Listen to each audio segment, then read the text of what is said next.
নমস্কার, শুভ সন্ধ্যা।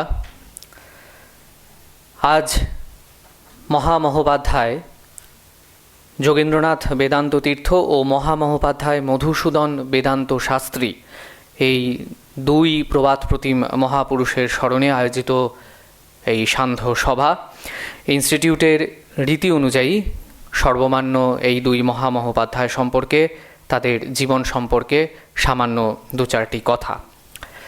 মহামহোপাধ্যায় যোগেন্দ্রনাথ বেদান্ত তীর্থ। বলা হয় বিদ্যা সাম্রাজ্যের অধীশ্বর হলেন মহামহোপাধ্যায় ডক্টর যোগেন্দ্রনাথ বাগচি তর্ক সাংখ্য বেদান্ত তীর্থ।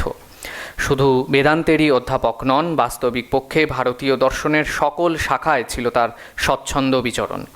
তিনি বারবার বলতেন যে বেদান্ত পড়তে গেলে প্রতিপক্ষ শাস্ত্রের জ্ঞানও বিশেষ প্রয়োজন।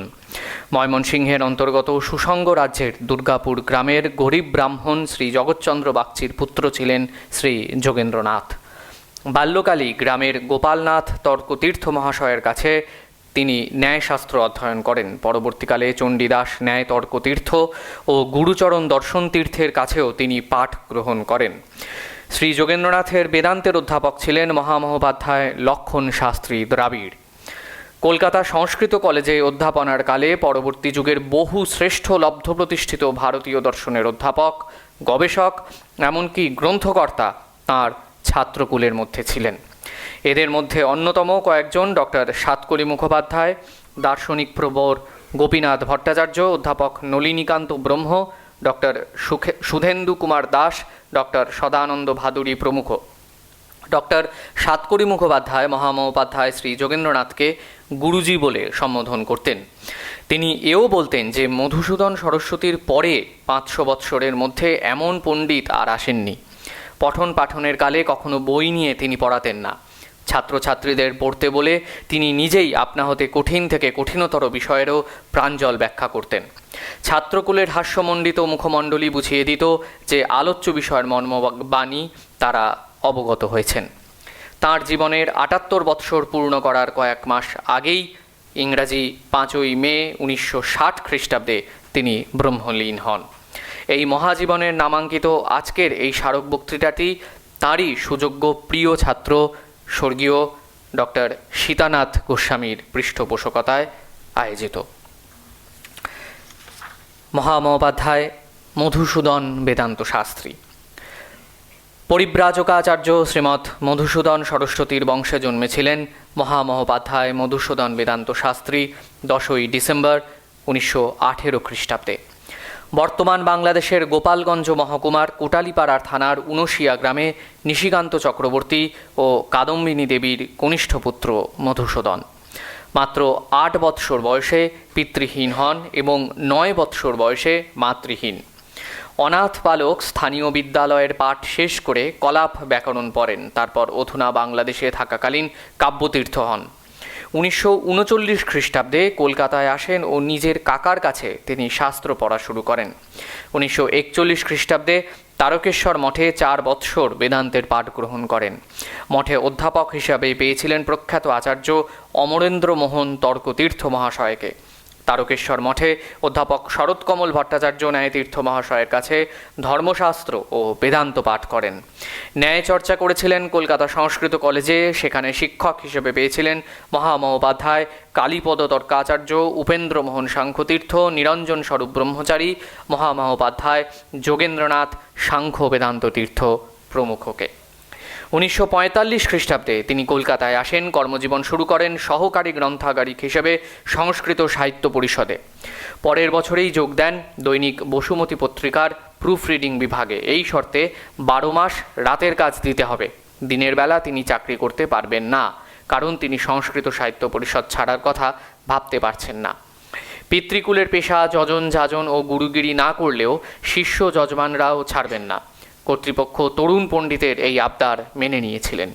1946 থেকে 2006 পর্যন্ত তিনি সংস্কৃত সাহিত্য পরিষদে গ্রন্থাগার ও পুঁথিশালার অধ্যক্ষের দায়িত্ব সামলেছেন। বসুমতী পত্রিকার চিফ প্রুফ রিডার হওয়া ছাড়াও তিনি ওই পত্রিকায় বহু সম্পাদকীয় ও উত্তর সম্পাদকীয় লিখেছেন। বসুমতী থেকে অবসর নেওয়ার পর দীর্ঘদিন এশিয়াটিক সোসাইটির পুঁথিশালার পুঁথি উদ্ধার এবং সম্পাদনার কাজ করে গিয়েছেন। তাঁর রচিত ও সম্পাদিত গ্রন্থ সংখ্যা প্রায় 10। রবীন্দ্রভারতী বিশ্ববিদ্যালয় থেকে প্রকাশিত হয়েছে বঙ্গদেশে পাশ্চাত্য ও দাক্ষিণাত্য ব্রাহ্মণ, সংস্কৃত সাহিত্য পরিষদে পুঁথিশালা সংগৃহীত পুঁথির উপর 4টি গ্রন্থপঞ্জি রচনা করেছেন। সেগুলি হল তন্ত্র, ধর্মশাস্ত্র, কোষ এবং ন্যায়। পুঁথিশালাতেই আবিষ্কার করেন চন্দ্রদূতম নামে একটি 52 শ্লোকের পুঁথি। সেটির উদ্ধার ও সম্পাদনা করেন। অনুবাদ করেছেন শ্রীমদ্ভাগবদ্গীতা, সম্পাদনা করেছেন লিঙ্গাদি সংগ্রহ টিকা ও সংস্কৃত সাহিত্য পরিষদ পত্রিকার 50 বৎসরের পঞ্জি। এছাড়া পুঁথিপাঠ ও পুঁথি সংগ্রহ নিয়ে বিভিন্ন পত্র পত্রিকায় অবিরাম লিখেছেন। পেয়েছেন নানাবিধ পুরস্কার, উপাধি। তার মধ্যে উল্লেখযোগ্য মহামহোপাধ্যায় উপাধি, অরবিন্দ পুরস্কার, সাবর্ণ পুরস্কার ইত্যাদি। অসম্ভব স্মৃতিধর এই মানুষটি সম্বন্ধে তার সমসাময়িকেরা বলেন, সংস্কৃত সাহিত্য পরিষদে প্রায় 40,000 বই ও পুঁথি তাঁর ঠোঁটস্থ ছিল। যজন যাজন, অধ্যয়ন, অধ্যাপনা ছিল তার জীবনের মূল মন্ত্র। 2012 খ্রিস্টাব্দের 20 মার্চ তিনি ইষ্ট দেবতার কাছে পরম আশ্রয় লাভ করেন। মহামহোপাধ্যায় মধুসূদন বেদান্ত শাস্ত্রী স্মারক বক্তৃতা শ্রী চিরঞ্জয় চক্রবর্তীর পৃষ্ঠপোষকতায় আয়োজিত। একই সঙ্গে তার আরেক পুত্র শ্রী ধনঞ্জয় চক্রবর্তী মহাশয় আমাদের মধ্যে উপস্থিত রয়েছেন। আমরা এদের সকলকেই সাদর সম্ভাষণ জানাই। আজ বাংলায় মহামহোপাধ্যায় যোগেন্দ্রনাথ বেদান্ত তীর্থ এবং মহামহোপাধ্যায় মধুসূদন বেদান্ত শাস্ত্রী স্মারক বক্তৃতা প্রদান করবেন অধ্যাপক নবনারায়ণ বন্দ্যোপাধ্যায়। আপনারা সকলেই তার সঙ্গে সম্মুখরূপে অবগত আছেন। তিনি রবীন্দ্রভারতী বিশ্ববিদ্যালয়ের প্রাক্তন বিভাগীয় প্রধান ছিলেন। আজকে তিনি আলোচনা করবেন। তার আলোচনার বিষয় ভারতীয় ভাবনায় মনুষ্যত্ব ও দেবত্ব।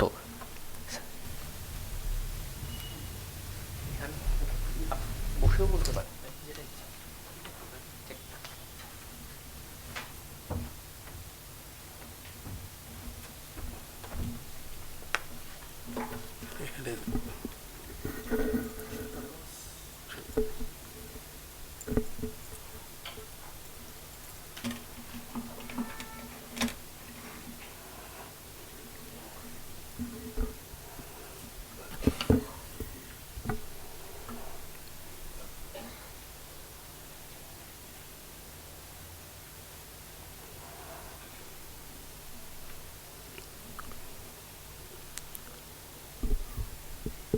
विश्वानि देव सवितर दुरितानि पराशुभ यद्भद्रं तन्न आशुभ सदाशिवसमारम्भां शङ्कराचार्यमध्यमाम् अस्मदाचार्यपर्यन्तां वन्दे गुरुपरम्परां।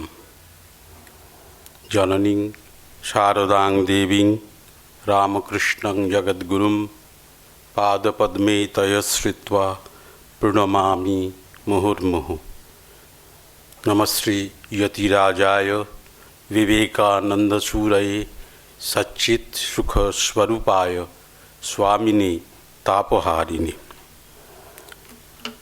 আমি যে বন্দনাটি করলাম, প্রথমে একটি বৈদিক মন্ত্র উচ্চারণ করেছি, যেখানে বলা হচ্ছে যে আমাদের যিনি জগৎ প্রসবিতা সবিত্রী দেব, তিনি আমাদের সর্বাঙ্গীন কল্যাণ করুন, মঙ্গল করুন, এবং আমাদের যে কিছু অপূর্ণতা আছে, যে কিছু আমাদের কিছু পাপ হোক বা অপকর্ম হোক, যার কিছু শিকার যদি আমরা হয়ে থাকি, তাহলে সেটিও তিনি নাশ করে দিন এবং সমস্ত ভদ্র মঙ্গল বা কল্যাণ আমাদেরকে আশ্রয় করুন।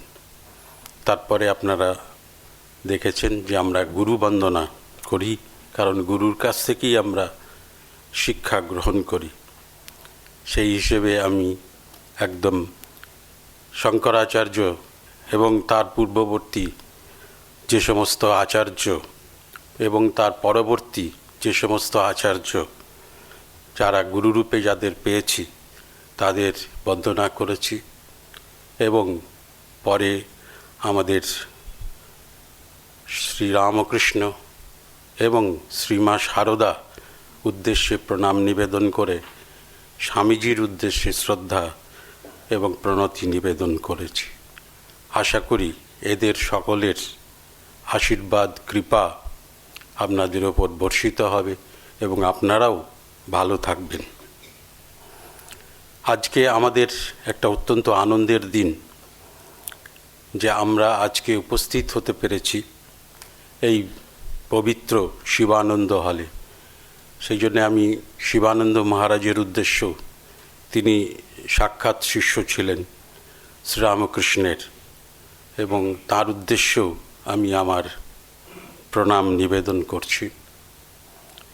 এই হলে আমরা যে উদ্দেশ্যে সমবেত হয়েছি সেটি আমাদের পূর্ব আচার্যদের স্মরণ করার জন্যে।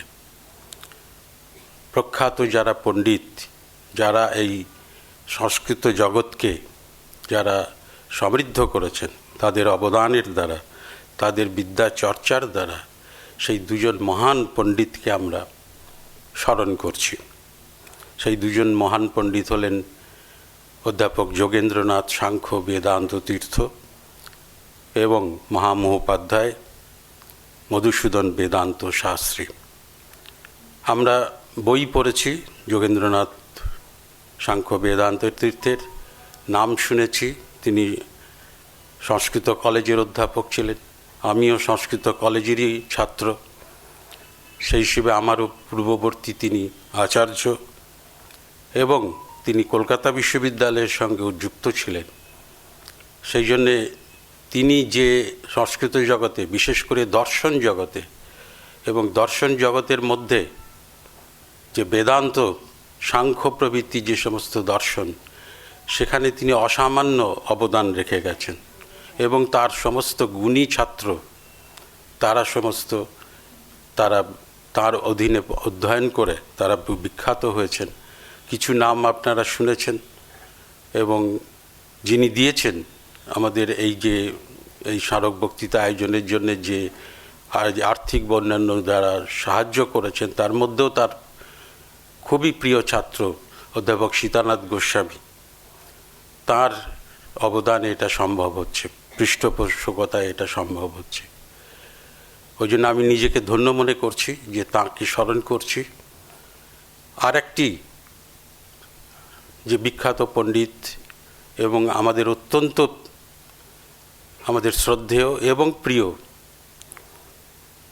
আমার মহামহোপাধ্যায় মধুসূদন বেদান্ত শাস্ত্রী, তাঁর স্মরণেও এই বক্তৃতা সব আয়োজন হয়েছে।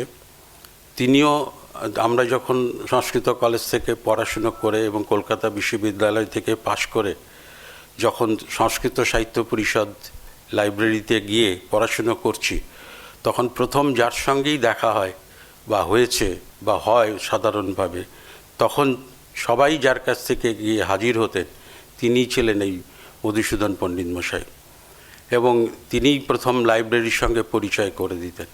আপনারা শুনেছেন যে সমস্ত লাইব্রেরির যা খুঁটিনাটি বিবরণ, তথ্য, সমস্ত পরিচয়, যা গ্রন্থ প্রভৃতির সব বিষয়ে তিনি অবগত ছিলেন, এবং যে কোনো সাহায্য পুস্তক সংক্রান্ত বা পুঁথি সংক্রান্ত তার কাছ থেকেই সাহায্য নিতে হতো।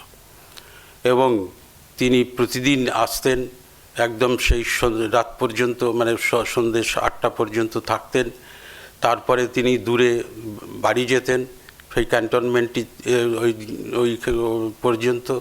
তারপরে সে কষ্ট করে এদিকে বিরাট দায়িত্ব, বসুমতী সাহিত্য যে মন্দির, সেখানে বসুমতী যে পত্রিকা প্রকাশন, সেখানে তিনি বিশেষভাবে ব্যস্ত থাকতেন। তা এইরকম অত পরিশ্রমের মধ্যেও তিনি বিদ্যাচর্চার কিন্তু ছাড়েননি, অনেক গ্রন্থ রচনা করেছেন। আমার সৌভাগ্য হয়েছিল, আমি যখন দায়িত্বে ছিলাম অধিকর্তা হিসেবে রবীন্দ্রভারতী বিশ্ববিদ্যালয়ে, আমরা তখন দুটো বৈদিক সম্প্রদায়ের নাম শুনতাম, প্রাচ্য বৈদিক এবং পাশ্চাত্য বৈদিক। এই যে দুটো এই সম্প্রদায় সম্পর্কে, যেহেতু আমরা বেদবিদ্যা কেন্দ্রের সঙ্গে ছিলাম আমি যুক্ত, সেই জন্য আমি চেয়েছিলাম যে এই দুটো বৈদিক সম্প্রদায় সম্পর্কে কে বলতে পারবেন, আলোচনা করতে পারবেন। তা পণ্ডিত মশাইয়ের নামই প্রথম মনে আসে, তাকে অনুরোধ করি এবং তিনি এই বিষয়ে তিনি দুটো বক্তৃতা প্রদান করেন এবং আমি চেয়েছিলাম এই সব দুটো সম্প্রদায় সম্পর্কে মানুষ যাতে জানে, সেই জন্য যে ওই বক্তৃতাটাকে একটি পুস্তিকা আকারে সেটা প্রকাশ করি এবং সেই পুস্তিকা আপনারা মনে হলে তা সংগ্রহ করে নিতে পারবেন যদি আপনাদের এই বিষয়ে জানার আগ্রহ থাকে। এবং তিনি ভীষণ স্নেহ করতেন, একদম নিজের ছেলের মতো, যেমন ধনঞ্জয় দা চিরঞ্জয় তেমনি আমাকেও সেই রকমভাবেই দেখতেন এবং সমস্ত ব্যাপারে সাহায্য করতেন। এই জন্য আমি অত্যন্ত কৃতজ্ঞ, তার প্রতি আমার অপার শ্রদ্ধা নিবেদন করছি এবং তার নামে বক্তৃতায় কিছু বলতে পারছি, এতে আমি নিজেকে ধন্য মনে করছি। আপনারা শুনেছেন যে আমাকে যে বিষয়ে বলতে হবে সেটি হচ্ছে ভারতীয় ভাবনায় মনুষ্যত্ব এবং দেবত্ব। যখন অধ্যাপক ধনঞ্জয় চক্রবর্তী আমাকে অনুরোধ করেন এবং বিষয় নির্বাচন করতে বলেন, তখন আমার যেটা প্রথম মনে হয়েছিল, এবং উনি বলেছিলেন যে এমন কোনো বিষয় নাও যাতে সকলের কাছে সেটা গ্রহণযোগ্য হয় এবং তাদের ভালো লাগে। তো আমি এই বিষয়টা বেছে নিতে উনি সেটাতে অনুমোদন করেন এবং পরে মহারাজ এবং এখানকার কর্তৃপক্ষ সেটি গ্রহণ করেছেন। এবং এই যে আয়োজন যেটা আমাদের এই রামকৃষ্ণ মিশন যে ইনস্টিটিউট অফ কালচার যে আয়োজন করলো এবং এইটাকে অনুমোদন করলো এবং আমাকে যে তারা এই ব্যাপারে আমাকে যে উৎসাহিত করলেন এই ভাষণ দেওয়ার মাধ্যমে, সেই জন্য আমি এই রামকৃষ্ণ মিশন ইনস্টিটিউট অফ কালচারের প্রতি অত্যন্ত কৃতজ্ঞ এবং আমাদের যে পূজ্যপাদ মহারাজ স্বামী সুপর্ণানন্দজি, তার প্রতি আমি আমার গভীর শ্রদ্ধা এবং প্রণাম নিবেদন করছি। আমরা এই বিষয়টি যখন বেছে নিলাম তখন বলেছিলেন যে এটি যাতে সহজ সরলভাবে সাধারণের কাছে পৌঁছে দেওয়া যায়, বেশি তাত্ত্বিক বা গম্ভীর আলোচনা সেটা থেকে এই বিষয় নিয়ে সহজ সরল করে কিছু বললে কোথায় ভালো হবে। তো সেইটা আমি মাথায় রেখেছি এবং আমার এই আলোচনায় যেটা আসবে সেটা হচ্ছে যে আমরা তো সবাই মানুষ, তা আমরা মানুষ হিসেবে আমরা কিভাবে নিজেদেরকে গড়ে তুলব এবং সেই মনুষ্যত্বের প্রকৃত স্বরূপটা কেমন হবে।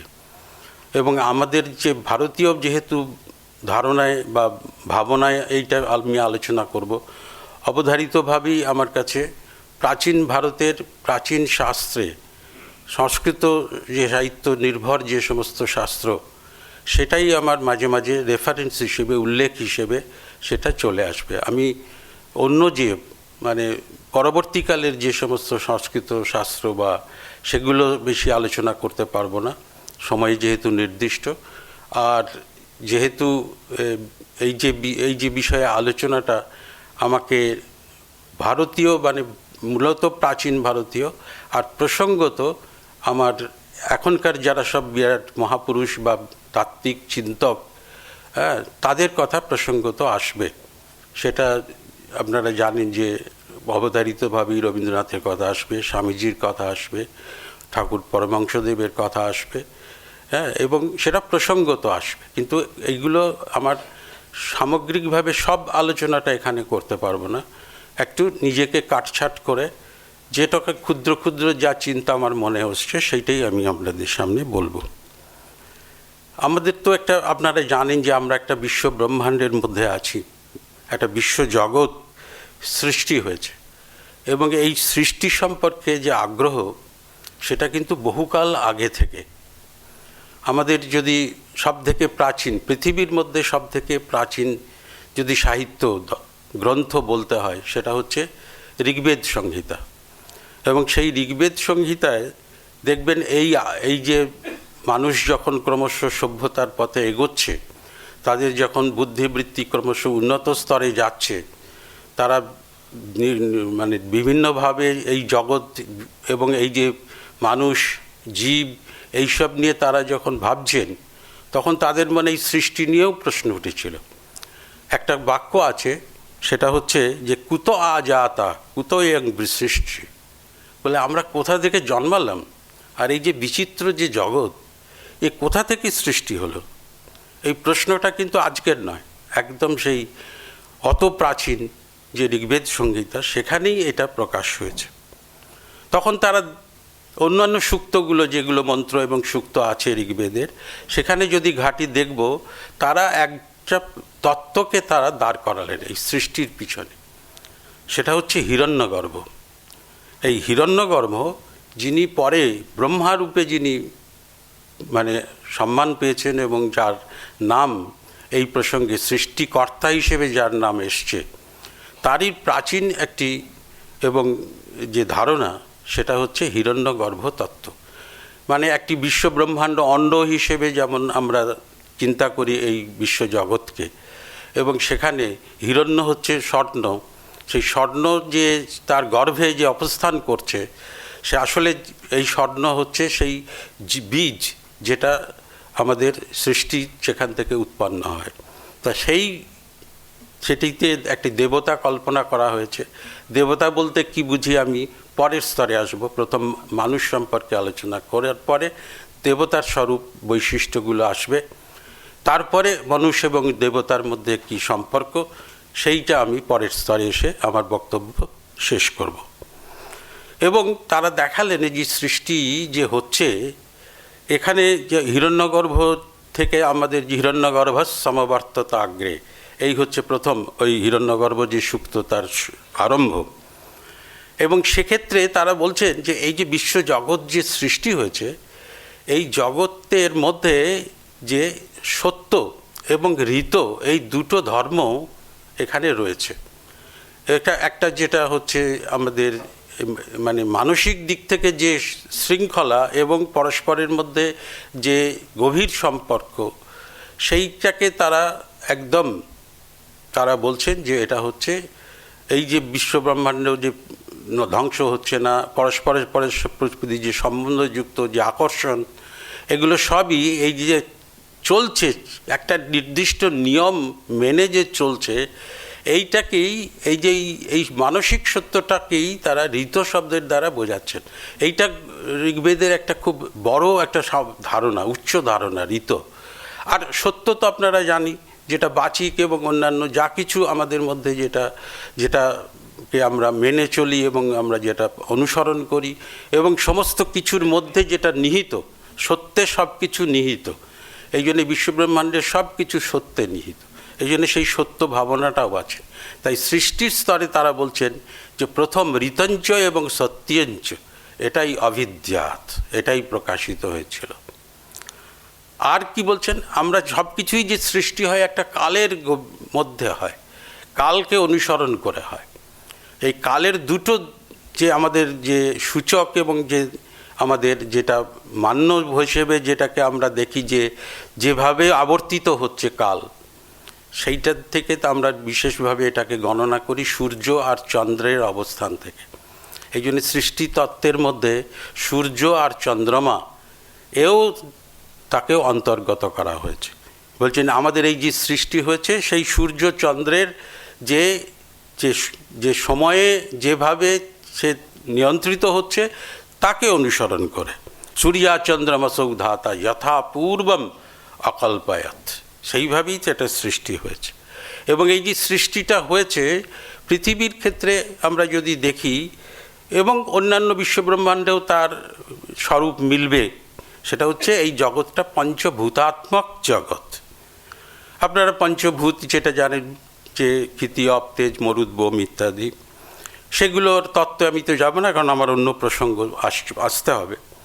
এবং তার একটা বৈজ্ঞানিক দিকও আছে। আধুনিক বিজ্ঞান এই বিশ্বব্রহ্মাণ্ডকে জানার জন্যে অনবরত লেগে আছে এবং তার প্রকৃত স্বরূপ উদ্ভাবন করার জন্যে।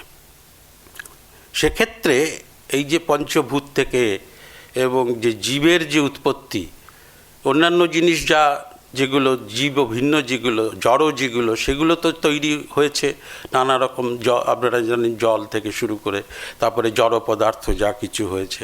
কিন্তু তার থেকে যখন জীবের উৎপত্তি হলো, এই যে প্রাণী বা জীবন ধারণ করে আছে, যে প্রাণ ধারণ করে আছে এমন সেই যে সত্তা, যাকে জীব বলা হচ্ছে, কিন্তু এই জীবেই সেটা শান্ত শেষ হলো না। তারপরে দেখা গেল জীবের মধ্যে এমন কিছু, কোনো জীবের মধ্যে এমন কিছু ধর্ম সেখানে প্রবেশ করলো, সেটা হচ্ছে তার মধ্যে বুদ্ধিবৃত্তি, মননশীলতা, যাকে আমরা ইংরেজিতে বলি র্যাশনালিটি, বিচার করার ক্ষমতা, এইটা এই জীবের কিছু যত স্তর এগোচ্ছে জীবেদের, তার মধ্যে একটা স্তরে এইটা কিন্তু ক্রমশ প্রকাশিত হতে শুরু করলো। আমরা জানি যে জীবের মধ্যে একটা পশুত্ব ধর্ম আছে, অ্যানিম্যালিটি বলা হয়, কারণ সেই অ্যানিম্যালিটি যেটার স্বরূপ, যেটার বৈশিষ্ট্য বলা হয়েছে আহার নিদ্রা ভয় মৈথুনঞ্চ, এটা হচ্ছে এই যে পশুর যে ধর্ম তার সঙ্গে সমান হয়। কিন্তু যেই মনুষ্য স্তরে যখন আসছে মানুষ, তখন তার মধ্যে কিন্তু একটা অন্য বৈশিষ্ট্য, অন্য ধর্ম সেটার মধ্যে আমরা দেখতে পাচ্ছি। সেটাই হচ্ছে এই যে বিচার করা, বিভেদ করা, বুদ্ধির দ্বারা সেটা তার সত্যাসত্য নির্ণয় করা, এই যে ধর্মগুলো, এইটা কিন্তু বিচারশীলতা যাকে বলা, এটা র্যাশনালিটি বললাম, সেই জন্য ম্যানকে বলা হচ্ছে র্যাশনাল অ্যানিম্যাল। অর্থাৎ মানুষের স্বরূপ আলোচনায় এইটা আমাদের বিভেদক ধর্ম, যেটা আমাদের মনে রাখতে হবে। অন্য পশু বা অন্যান্য সেরকমভাবে ওইরকম উন্নত স্তরের বিচার করে কিছু স্থির করা, সেই বুদ্ধিবৃত্তির উচ্চ স্তরে, সেইটা কিন্তু অন্য জীব বা প্রাণীর মধ্যে নেই, ভূতের মধ্যে নেই, যেটা একমাত্র মানুষের মধ্যেই আছে। তাই যখন মানুষ সভ্যতার স্তরে আসছে এবং প্রথম দিক থেকে যখন মানুষ সৃষ্টি হচ্ছে, আমাদের এই নিয়ে যারা এই মানববিদ্যা নিয়ে যারা চর্চা করছেন, তারা বলছেন যে মানুষ প্রথম যে স্তরে ছিল তারা একটা নাম দিয়েছেন হোমো ইরেক্টাস। আর এইটা থেকে তারা স্তরে যখন এলেন তখন তারা হয়ে গেলেন হোমো স্যাপিয়েন্স। এই যে হোমো স্যাপিয়েন্স সেটাই আমাদের আদি মানব। এইরকম আধুনিক বৈজ্ঞানিকরা তারা প্রাচীন এই মনুষ্যবিদ্যা নিয়ে যখন আলোচনা করছেন তার উদ্ভব এবং ক্রমবিকাশ, তখন তারা এই কথা বলছেন। এবং এটা ঘটেছে, ওরা বলছেন যে 2 লক্ষ বছর আগে, প্রায় আনুমানিক 2 লক্ষ বছর আগে, এবং এই মনুষ্যের উৎপত্তি হচ্ছে দক্ষিণ আফ্রিকায়, তার প্রথম আবির্ভাব। পরে এটা অন্যান্য দেশে, অন্যান্য অঞ্চলে, পৃথিবীর অন্যান্য জায়গায় সেটা তারা নানা রূপ ধারণ করেছে, নানাভাবে তারা তাদের যে বিকাশ সেটা ঘটিয়েছে। আমাদের যে প্রাচীন যে বিদ্যা, যেখানে শাস্ত্র যে সমস্ত আছে, তার মধ্যে আমরা দেখি যে আমাদের প্রাচীন মানব হিসেবে, আদি মানব হিসেবে মনুকে স্বীকার করা হয়েছে। এই মনুর কথা আমাদের বেদের মধ্যেও আছে, আমরা শতপথ ব্রাহ্মণেও এই মনুমৎস্য কথার উপাখ্যান পাই, যার থেকে আমরা আমাদের যে মানব কথাটা বা মনুষ্য কথাটার মধ্যে এই মনুর যে কথাটা উল্লেখ সেটা আমরা পাচ্ছি আমাদের আদি পিতা হিসেবে। এবং এই যেটা বলেছিলাম মননশীলতা বা বিচারশীলতা, যে মন ধাতু, এই মন শব্দের মধ্যেও সেটা কিন্তু লুকিয়ে আছে। অর্থাৎ মানুষ যখন মনন করতে শিখলো বা মনন করার ধর্ম তাদের মধ্যে জাগ্রত হলো, তখন থেকেই কিন্তু মানব বা মনুষ্য এই যে পরিচয়টা আমাদের পেলাম। সেই জন্যে মন ধাতুর অর্থ এর মধ্যে লুকিয়ে রয়েছে।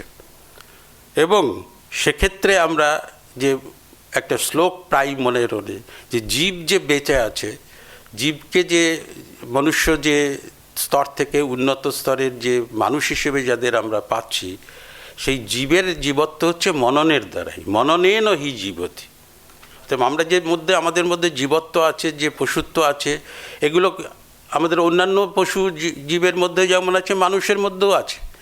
কিন্তু প্রকৃত জীব যে বেঁচে আছে, সে আসে ওই বিচারশীলতা ধর্মকে, মনন ধর্মকে অবলম্বন করে। এবং এই মনুর যে থেকে আমাদের একটা বংশ পরম্পরা আমরা নির্ধারণ করতে পেরেছি, বিভিন্ন শাস্ত্রে, পুরাণে এইগুলো আমরা উল্লেখ পাব। এবং আমরা যে বেদে যে ঋষি যে বংশ, সেখান থেকেও আমরা দেখতে পাবো এই ব্যক্তি মনুষ্য এবং তাদের সম্প্রদায় কিভাবে তারা আস্তে আস্তে আমাদের বংশ পরম্পরায় এরা বেঁচে ছিলেন, এবং পরবর্তীকালে তাদের মৃত্যুর সঙ্গে সঙ্গেও ওই স্মরণটা কিন্তু রয়ে গেছে। ঋষি বা গোত্র বা প্রবর এই হিসেবে কিন্তু আমাদের বংশ পরম্পরায় মানুষ কিন্তু তার ইতিহাসকে ধরে রেখেছেন। যার জন্যে নির্দিষ্ট ঋষি যে নামগুলো আমরা পাই বিভিন্ন, শাণ্ডিল্য, অসিত, দেবল, কি ভরদ্বাজ, কি বিশ্বামিত্র, এই সমস্ত যাদের সব ঋষি বংশ যাদের পাই, তাদের কিন্তু পরম্পরাটা কিন্তু অত বহুকাল আগের, কিন্তু সেটা স্মরণ করে আমরা কিন্তু রেখে দিয়েছি। যার ফলে আমাদের যে শাস্ত্র বিভিন্ন জায়গায় বিভিন্ন কর্মে আমরা সবসময় এই ঋষিদেরকে স্মরণ করি, এবং সেই জন্য এরা হচ্ছেন আমাদের উন্নত স্তরের যে মনুষ্য, যারা বিভিন্ন মন্ত্র দর্শন করেছেন, বিভিন্ন তারা শাস্ত্র যারা রচনা করেছেন, আচার্য হয়েছেন। মুনি শব্দটার মধ্যেও সেই মানে মননশীলতাটাই বিকাশ হয়েছে। অর্থাৎ সব থেকে মানুষের প্রকৃত পরিচয়ের জায়গাটা যেটা মানে যেটা যে ধর্মটা মানে আমাদের যেটাকে মেনে নিতে হবে, সেটা কিন্তু মননশীলতা। মানুষ যদি বিচার না করতে পারে তাহলে কিন্তু তাকে প্রকৃত মনুষ্য বলা যাবে না। এবং এই গোত্রের মধ্যেও বলা হয়েছে যে যদি কোনো গোত্র ভুলে যায় বা কারোর সম্প্রদায়ের সেই গোত্র যদি না পাওয়া যায়, তাহলে একটাই গোত্র তার, সেটা হচ্ছে মানব গোত্র। মানব সর্বেশাং মানবেতি সংশয়ে, কোনো গোত্র বা আমাদের বংশ পরম্পরা নিয়ে যদি কোনো সন্দেহ জাগ্রত হয়, তাহলে সেখানে মানবই হচ্ছে গোত্র। অর্থাৎ মনু থেকে আমরা যে এসেছি মানব, ওটাই আমাদের গোত্র, ওটাই আমাদের পরিচয়। এইভাবে দেখা যাচ্ছে যে জীব এবং জীবের যে সঙ্গে যুক্ত যে মনুষ্য, জীব হিসেবে যে পরবর্তী স্তরে যে মননশীল বিচারশীল যে মানুষ, তার কিন্তু আমরা যেহেতু জন্মান্তরবাদ স্বীকার করি, সেই জন্যে জন্ম কিন্তু বারবার এই হচ্ছে। মনুষ্যদের, জীবেরও যেমন বারবার জন্ম হচ্ছে, জীবেরই যেহেতু অংশ সেই হিসেবে মনুষ্যও কিন্তু বারবার জন্ম হচ্ছে। আপনারা গীতাতেও দেখেছেন যে বহুনি মে ব্যতীতানি জন্মানি তব চ অর্জুন। অতএব মনুষ্যের জন্ম কিন্তু ধারাবাহিকভাবে হয়ে যাচ্ছে। সেই জন্যেই এই মনুষ্য জীবন অনেক জন্ম, অনেক কিছু কাজের ফলে বলা হয় যে জন্ম হয়, বিভিন্ন স্তরের বিভিন্নভাবে জন্ম হয়। যখন তার কর্মফল শেষ হয়ে যায়, তখন এই মানুষ হিসেবে জন্মানোটা একটা কিন্তু বিরাট দুর্লভ। এটা কিন্তু সহজে মানুষ হিসেবে আমাদের বিশ্বাসে আর কি, যারা অন্য বিশ্বাসে থাকেন তারা তাদের মতো করে ভাববেন, কিন্তু মনুষ্য জন্ম যে দুর্লভ, এইটা আমাদের শাস্ত্রকাররা বারবার বলে গেছেন এবং আমরাও সেটা অনুভব করি। সেই জন্য তিনটে জিনিসকে খুব দুর্লভ বলেছেন। কি কি? দুর্লভং ত্রয়মেবৈতৎ দেবানুগ্রহ হেতুকম মনুষ্যত্বম মুমুক্ষুত্বম মহাপুরুষ সংশ্রয়। অর্থাৎ মানুষ হয়ে জন্মানোটা খুব দুর্লভ। আর একটা হচ্ছে আমি যে একটা অজ্ঞান অবিদ্যার মধ্যে রয়েছি, আমার প্রকৃত জ্ঞান যেটা তত্ত্বজ্ঞান, চরম যে সত্যজ্ঞান আমি পুরোপুরি লাভ করিনি। অতএব আমি এইটা থেকে, এই অবিদ্যা থেকে মুক্ত হয়ে প্রকৃত যে সত্য সেটা জানবো, পরম তত্ত্বকে বা পরমাত্মা তত্ত্বকে, ব্রহ্মতত্ত্বকে জানার জন্য যে আকুলি, সেটাই হচ্ছে মুমুক্ষা। সেইটা এই অবিদ্যার এই জগৎ থেকে আমার যে বন্ধন, এই যে আমি জন্মাচ্ছি মরছি, এই জন্ম মৃত্যুর এই যে বেড়াজালের মধ্যে রয়েছি, এর থেকে মুক্তি লাভ, মোক্ষ লাভ, সেটাও কিন্তু খুব দুর্লভ। আমাদের কিন্তু দেখা যাবে যে আমাদের অনবরতই কিন্তু আমরা জন্মাচ্ছি মরছি, কিন্তু আমি যে মুক্তি হবে আমার, এটা কিন্তু স্থির নয়। যার জন্যে যদি কেউ এই অবিদ্যাকে নাশ করে যদি বিদ্যা, ব্রহ্মজ্ঞান, তত্ত্বজ্ঞান এটা যদি লাভ করতে পারি, তাহলেই আমার যে মুক্তি বা মোক্ষ হবে, এটাও কিন্তু বড় দুর্লভ। বহু জন্মান্তর পেরিয়ে বহু সাধনার পরে আমাদের সেই মোক্ষ লাভ হয়। আর হচ্ছে এই যে মোক্ষ লাভের পথে যাব, তার জন্যে আমাদের যিনি মানে গাইড করবেন, আমাদের আশ্রয় দেবেন, আমাদের যিনি প্রকৃত পথ দেখিয়ে দেবেন, কারণ এই পথ হচ্ছে সুরস্য ধারা, একদম খুরের ওপর দিয়ে চলার মতো। অতএব সেইটা থেকে যারা রাস্তা দেখিয়ে দেবেন, সেই রকম মহাপুরুষের দরকার হবে। মহাপুরুষের যদি আশ্রয় হয়, যাকে আমরা গুরু বলে মানি, সেই গুরু লাভটাও কিন্তু, প্রকৃত গুরুকে লাভ করা, এটাও কিন্তু জীবনে দুর্লভ। এই জন্য তিনটি দুর্লভ জিনিসকে মানা হয়েছে। তার মধ্যে প্রথমটাই কিন্তু হচ্ছে মনুষ্যত্ব। সেই জন্যেই আমাদের আমি এইবার পরের এখনকার দিনের যে সমস্ত আচার্যরা, পণ্ডিতরা, যারা কবিরা যারা এসছেন, তারা কিন্তু এই কথাই বলেছেন যে সবার উপরে মানুষ সত্য, তার উপরে নাই। মানুষকেই তারা সত্য, সবার উপরে স্থান দিয়েছেন। এবং মহাভারতেও বলছেন ঠিক একই এই কথাটা, যে আমরা পরবর্তীকালের কবিদের মুখে শুনি, এইটা ঠিকই অনুরণন, এইটা ঠিকই সমর্থন কিন্তু মহাভারতেও আছে। বলছেন গুহ্যং ব্রহ্ম তদিদং বো ব্রবীমি ন মানুষাৎ শ্রেষ্ঠতরং হি কিঞ্চিত। এটা একদম মহাভারত থেকেই এই কথাটা আমরা জানতে পারি। মানুষের থেকে শ্রেষ্ঠ কেউ হয় না। দেখুন তাহলে মনুষ্যত্বকে তারা মানে কত মর্যাদা দিচ্ছেন। আমাদের যে রামপ্রসাদের গানের মধ্যেও পারেন, মন রে কৃষি কাজ জানো না, এমন মানব জমিন রইল পতিত, আবাদ করলে ফলতো সোনা। তার মানে এই মানব জমিনটাকে যদি আমরা ঠিকভাবে আমরা চাষ করি, তাহলে আমাদের সোনা ফলবে। তার মানে মনুষ্যত্ব কত দুর্লভ এবং কত মূল্যবান, কোথায় তার উচ্চ স্থান, সেইটা কিন্তু আমাদের এই সব বাক্য থেকে আমরা জানতে পারি। কিন্তু মানুষকে কিভাবে দেখব? মানুষের তো দুটো ব্যাপার আছে। একটা হচ্ছে শরীর, তার একটা দেহ আছে। জীবের যেমন শরীর থাকে, মানুষেরও একটা শরীর আছে, এবং তার সঙ্গে মন আছে, বুদ্ধি আছে, এবং তার মধ্যে চৈতন্য আছে, যেটা যার ফলে আমরা এই যে আমরা যে শক্তিতে আমরা কাজ করে যাচ্ছি, চলছি, ফিরছি, সব কিছু করছি, এর মধ্যে যে সেই কনসাসনেস, যে চৈতন্য ধর্ম তার মধ্যে রয়েছে। তা তার থেকে প্রথম আমাদের যেটা চোখে পড়বে সেটা হচ্ছে শরীর। এই শরীর সম্পর্কে কি বলা হচ্ছে, যে আমরা দেখতে পাবো সেখানে বলা হচ্ছে যে আমাদের শরীরে 8টা চক্র আছে, 9টা ছিদ্র বা দ্বার আছে, এবং এর মধ্যে যে শক্তি, সেটা প্রবল একটা শক্তি, যাকে অযোধ্যা পুহ বলা হচ্ছে। যে যদি এটাকে নগরী ধরা হয়, তাহলে তার মধ্যে একটা প্রচণ্ড বলশালী শক্তি কাজ করছে। তার মধ্যে হিরণ্ময় কোষ রয়েছে, এবং সমস্ত জ্যোতির দ্বারা সেটা আবৃত হয়ে আছে। অষ্টচক্রা নবদ্বারা দেবানাং পুর অযোধ্যা তস্যাং হিরণ্ময়া কোষঃ স্বর্গ জ্যোতিষা আকৃত। অতএব এই যে বলশালী যে আমাদের যে শরীর, সেই শরীরের এই সব বৈশিষ্ট্যগুলো আছে। 2 চক্ষু আছে, 2 কর্ণ আছে, 2 নাসিকা আছে, একটা মুখ আছে, একটা মলদ্বার, একটা মূত্রদ্বার আছে, এরকম 9টা দ্বার। আর অষ্টচক্রর মধ্যে রক্ত, মাংস, মেদ, অস্থি, মজ্জা, বীর্য এবং ওজ, এই 8টা চক্র আছে। এবং জ্যোতিষ্মান কোষ এবং পরমাত্মা তাকে আশ্রয় করে আছেন। এটা উপনিষদেরও একটা মন্ত্রের মধ্যে আছে, নবদ্বারে পুরে দেহি হংস লীলায়তে বহি। এই যে হংস পরমাত্মা, তিনি এই নবদ্বারপুরে অবস্থান করছেন। ইহৈব অন্তঃশরীরে সৌম্য সপুরুষঃ। এই যে অন্তঃশরীর, এর মধ্যে হে সৌম্য বলছেন, পুরুষ সেখানে অবস্থান করছে। পুরুষ মানে ওই পরমাত্মা বা ব্রহ্ম, বা আপনি যে চরম যে তত্ত্ব বা পরম তত্ত্ব যা বলে যাকে মনে করেন, মানে আলটিমেট ট্রুথ বা রিয়ালিটি, সেইকে স্মরণ করতে পারি। এই যে শব্দটা তৈরি হয়েছে, মানবতা বলুন, মনুষ্যত্ব বলুন, একটা তল প্রত্যয় আছে, তয়ে বফলা। তা সেইটা কি অর্থে? সেটা বলা হচ্ছে ভাবার্থে। এবং এটা কি আসলে নির্দেশ করে?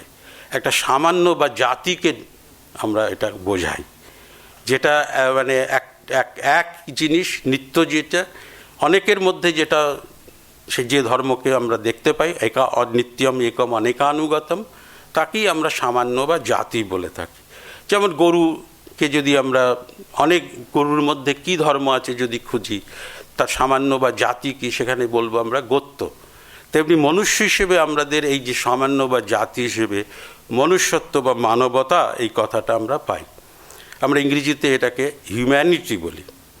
এর একটা বাহ্যিক দিক আছে, একটা আভ্যন্তরিক দিক আছে, এক্সটার্নাল এবং ইন্টারনাল।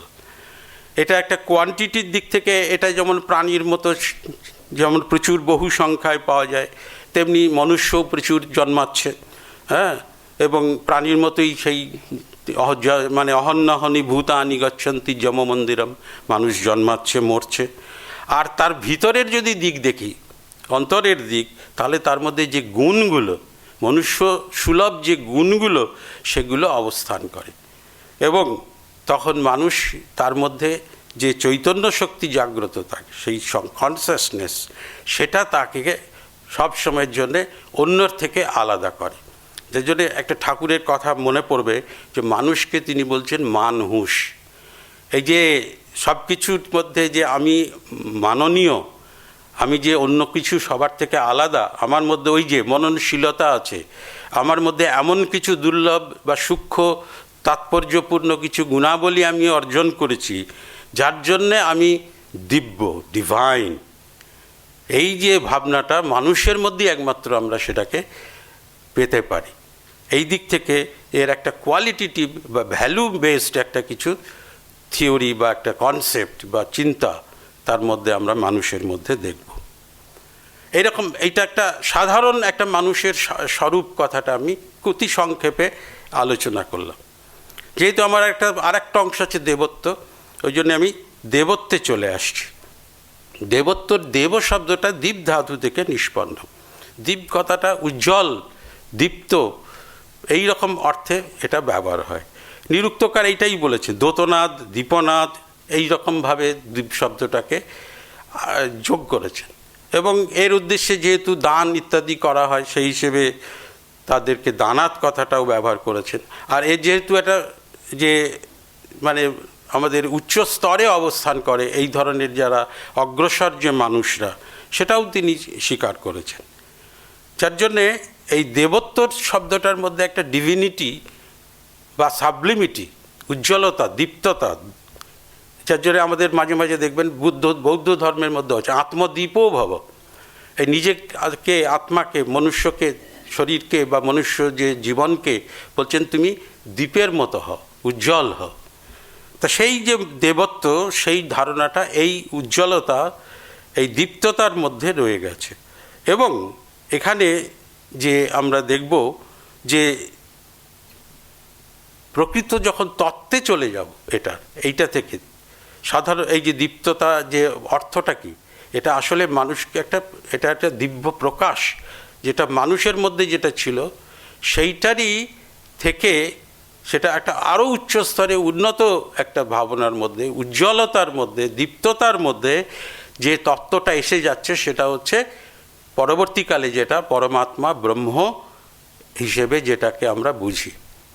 অর্থাৎ এই যে মূলে যে দেবত্ব ছিল, যে উচ্চ শক্তি, মানে যেটা অত্যন্ত দীপ্ত, উজ্জ্বল, যে ধ্যান ধারণা, চিন্তা ভাবনা আমরা যেটা পাচ্ছি, সেটাই একটা চরম কাষ্ঠা, উচ্চ লক্ষ্যে যেটা পৌঁছে গেল, সেটা আমরা দেখব আস্তে আস্তে সার্থকতা। এখানে বলছেন যে এটা সৎ, তার থেকে কোথাও কোথাও অসৎ, এই যে জীব সৃষ্টির মধ্যে আমরা দেখি সৎ অসৎ ইত্যাদি, তারপরে সেটা ব্রহ্ম এবং পরমাত্মা এবং এই জগৎ সৃষ্টির সব কিছুর পিছনে নিয়ন্তা বা কর্তারূপে যে ঈশ্বর ভাবনায় চলে গেল। এবং তখন আমাদের এই যে জীবজগৎ সৃষ্টির তত্ত্বের মধ্যে যে আমরা দেবতাকে নিয়ে এলাম, যে একা তো কেউ কিছু সৃষ্টি করতে পারে না, তখন ঈশ্বর, প্রভু, দেবতা, এই সব তত্ত্ব আসতে শুরু করলো। এবং সেই স্তরে আমরা তিনটে দেবতারকে আমরা প্রধানভাবে বেছে নিলাম। তিনি হচ্ছেন ব্রহ্মা, বিষ্ণু এবং মহেশ্বর। একজন সৃষ্টি করেন, একজন সৃষ্টিকে রক্ষা করেন, পালন করেন, আর একজন সৃষ্টিকে ধ্বংস করেন। আমরা যেটা জগতের যে তিনটে ক্যারেক্টার দেখি, যে আমাদের যে সৃষ্টিকে, সৃষ্টি হওয়া বা সৃষ্টি করা, আর সৃষ্টি পালন করা, সৃষ্টি যা হলো তাকে পালন করা এবং সংহার করা, বিনাশ করা, এই যে উৎপত্তি, স্থিতি এবং লয়। আপনারা দেখবেন দেবতার যত রকম যা কিছু আমাদের প্রাচীন ভারতীয় ভাবনায় সব কিছুর মধ্যে এবং পরবর্তীকালেও দেখবেন এই তিনটে তত্ত্বকে দাঁড় করা হয়েছে এবং তার তিনটে এজেন্ট হিসেবে দেবতা কল্পনা করে ব্রহ্মা, বিষ্ণু, মহেশ্বরের কল্পনা করা হয়েছে। এবং এই যে সৃষ্টির যে ইচ্ছা আকাঙ্ক্ষা, এটা জাগ্রত হলো কি করে? যদি তত্ত্ব একটা হয়, যদি সেটা ব্রহ্মই বলুন, পরমাত্মায় বলুন, যাই বলুন, সৃষ্টি যদি তত্ত্ব একটা হয়, তাহলে এই সব এত ব্রহ্মা বিষ্ণু মহেশ্বর এবং তারপরে বহু দেবতা, তাদের একই বৈশিষ্ট্যযুক্ত, একই ধর্মযুক্ত, প্রচুর নাম পাবেন, বহু নাম পাবেন। তো এটার কি করে এটার এর সূত্রটা কোথায়? বলছেন যে প্রথম হচ্ছে যেটা, আমি তো এক আছি। যদি তত্ত্ব হিসেবে যদি ব্রহ্ম পরমাত্মা ইত্যাদি বলেন বা সৎ ইত্যাদি বলেন, সে তো এক, কিন্তু একাকী ন রমতে, একে কিন্তু আনন্দ হয় না। শুধু এক যদি একক ব্যক্তি নিজে, তার সঙ্গে যদি আর কেউ না থাকেন, তাহলে কিন্তু প্রকৃত আনন্দ লাভ হয় না। ওই জন্য উপনিষদ বলছে একাকী ন রমতে। সেই জন্য তার মধ্যে কি জাগ্রত হলো? ঈর্ষা হলো। কি ভাব জাগ্রত হলো না? বলছেন একোহম বহুশ্যাম, আমি এক আছি, আমি বহু হব। এই ধারণা থেকেই এই বহু ধারণা চলে এলো এবং বহু দেবতা, এক দেবতা থেকে বহু দেবতার রূপান্তর করলো। এবং কিন্তু এক আত্মা কিন্তু অবস্থান করছে। মহাভাগ্যা দেবতা বহু হলেও মহাভাগ্যা দেবতায়া এক আত্মা বহুধা স্তুয়তে, এক আত্মাকেই বহু স্তুতি করা হচ্ছে, যেটার কথা কিন্তু ওই যে ঋগ্বেদ সব থেকে প্রাচীন গ্রন্থে উল্লেখ রয়েছে। একম সৎ বিপ্রা বহুধা বদন্তি, এক সৎ, তাকেই বহু নামে বহুভাবে বহুভাবে তার বিকাশ দেখে আমরা তাকে বহু কল্পনা করছি। এই জন্যে একদেবতাবাদ আমাদের যে এই যে প্রক্রিয়ায় আমরা দেখতে পাবো যে তত্ত্ব প্রতিষ্ঠিত হচ্ছে, একদেবতাবাদ এবং বহু দেবতাবাদ। আর একটা হচ্ছে বিশ্বাত্ম দেবতাবাদ, অর্থাৎ এক ধরনের এক দেবতা আছেন, তিনি ব্রহ্ম পরমাত্মা বা যা নামে বলবেন, আত্মা যাই নামে বলুন, কি গড বলুন, কি বলুন, মানে আল্লাহ বলুন বা গিয়ে বলুন, যে নামেই বলুন, একত্বর ধারণাটা কিন্তু যেমন অন্যান্য সম্প্রদায়ের মধ্যেও আছে, পৃথিবীর যে সমস্ত ধর্ম বলুন বা যেসব তাত্ত্বিক সম্প্রদায় আছে, তেমনি আমাদেরও রয়েছে। একের ধারণা কিন্তু আমাদের মধ্যেও রয়েছে, কিন্তু শুধু আমরা একে নই, অন্যরা বহুর দিকে অনেকে পছন্দ করেন না, তারা একত্বেরই উপাসক। কিন্তু আমাদের মধ্যে বহু দেবতার এক যে বহু হয়েছেন, এই তত্ত্ব ধারণাটা আমাদের মধ্যে বহু কাল থেকে জাগ্রত আছে এবং সেইটা আমরা আজও মেনে চলেছি। সেই জন্যে ওই যে এক যিনি যে শক্তি, সেটা বহু রূপে তিনি যখন রূপান্তর হচ্ছেন দেবতার নাম নিয়ে, তখন কিন্তু তার মধ্যে কিন্তু সেই আত্মশক্তি এক শক্তি কিন্তু সর্বত্র বিরাজিত আছে। একজনের এর মানে এই নয় তার বর্ণনায় বা তার কার্যধারায়, তার সমস্ত তার যে তিনি যে উপাসনার মাধ্যমে তিনি যেভাবে গৃহীত হন, তাকে যেভাবে পূজিত হন, এই সব ক্ষেত্রে পার্থক্য হতে পারে, কিন্তু মূলে তিনি কিন্তু যে এক, এটা কিন্তু বারবার সব জায়গায় বলা হয়েছে। এই জন্যে তিনি যখন বহু হচ্ছেন, তখন তার মধ্যে বিরাট শক্তি জাগ্রত হচ্ছে। আমাদের ভগবান বলে যাকে বলছি, যে তিনি সেই যে ঐশ্বর্য, ছটা ঐশ্বর্য তিনি কিন্তু ধারণ করছেন, সেই জন্যই তিনি ভগবান। ভগ বলতে যে ছটা ঐশ্বর্যের কথা বলা, ঐশ্বর্যস্য সমগ্রস্য বীর্যস্য যশস্য জ্ঞান বৈরাগ্যৈব সন্নাং ভগ ইতিঙ্গনা। এরকম সমগ্র ঐশ্বর্য, সমগ্র বীর্য, সমগ্র যশ, সমগ্র জ্ঞান এবং সমগ্র বৈরাগ্য, এই যে বিরাট যে ছটা ঐশ্বর্য, তারই যিনি অধিকারী তিনি হচ্ছেন ভগবান। সেই জন্য ঈশ্বর, প্রভু, নিয়ন্তা, ভগবান, এইসব কনসেপ্টগুলো ব্রহ্ম তো কিছু করতে পারেন না, কারণ তার তো কোনো শক্তি নেই, কিন্তু সর্বত্র মানে তিনি সাক্ষীরূপে কেবল অবস্থান করছেন, সব কিছু দেখছেন। দুটো পাখির মধ্যে একটা পাখি যেমন শুধু তাকিয়ে দেখছে, আর একজন ভালো ভালো ফল খাচ্ছে। তাই সেই রকম এখানেও সেই এমনিতে কিন্তু ব্রহ্ম পরমাত্মা যিনি একাত্ম, তিনি কিন্তু কিছু করছেন না, তিনি কিন্তু এই মাধ্যমে এই ভগবান, ঈশ্বর, প্রভু, ব্রহ্মা, বিষ্ণু, মহেশ্বর, এই সব কনসেপ্ট দিয়ে কিন্তু কাজগুলো আমরা ব্যাখ্যা করার চেষ্টা করেছি। যার জন্য এই যে জগৎ সংসার চলছে, যে নষ্ট হচ্ছে না বা ভেঙে পড়ছে না বা বিচ্ছিন্ন হয়ে যাচ্ছে না, একটা যে নিয়ন্ত্রণের মধ্যে ওই ঋতর শক্তির দ্বারা যে সমগ্র বিশ্ব চলছে, সেইটা কিন্তু আমরা এদের শক্তি বলে আমরা সেটা স্বীকার করে নিচ্ছি। এবং সেই জন্য নাম সব ভিন্ন হতে পারে, তার তত্ত্বের দিক থেকে কিন্তু গভীর তত্ত্ব বিচার করলে একে যোগ দেবানাং নামধা একই এব। বহু নাম হতে পারে দেবতাদের, কিন্তু তারা কিন্তু আসলে এক। এদের যে অবস্থানগুলো নিরুক্তকার নানাভাবে দেখিয়েছেন। কিছু দেবতা আছেন যাদের পৃথিবী তাদের স্থান জায়গা, কিছু আছেন অন্তরিক্ষ, যেমন অগ্নি, তিনি পৃথিবীতে অবস্থান করেন, অন্তরিক্ষে তিনি বায়ু বা ইন্দ্র অবস্থান করেন, সূর্য এইভাবে অবস্থান করেন।